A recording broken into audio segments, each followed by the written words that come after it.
My brothers and sisters, colleagues, healers, and future leaders, we are living in a moment of profound challenge.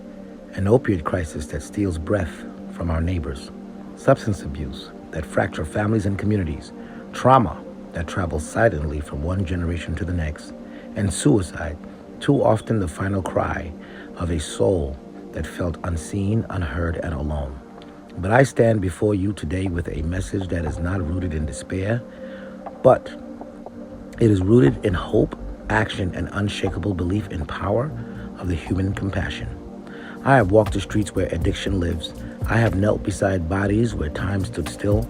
I have administered Narcan, performed CPR, and looked into the eyes that have already begun to leave this world, only to watch life return. And every time, I am reminded of this truth. One person, one action, one moment of courage can change the course of a life forever. The fight is real, but so are we.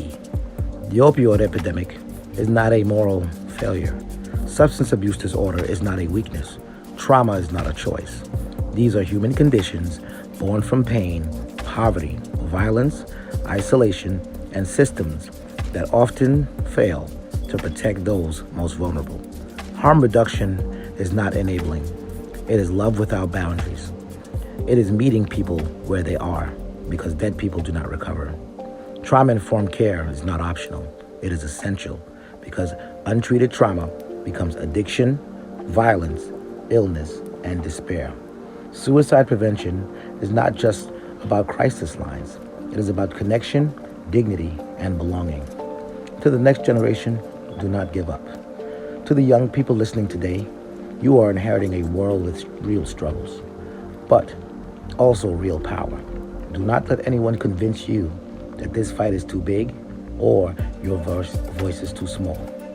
You do not need permission to care. You do not need credentials to show compassion. You do not need perfection to show up. You only need the courage to act, because tomorrow does not begin tomorrow. Tomorrow begins with the actions we take today. When we choose empathy instead of judgment, when we speak up instead of staying silent, when you reach out instead of walking away, when you refuse to give up on someone, even when they've given up on themselves, this is how futures are saved. We are the bridge. We are the bridge between despair and recovery, between trauma and healing, between silence and hope.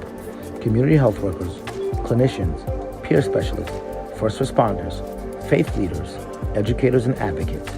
We are not just professionals. We are witnesses.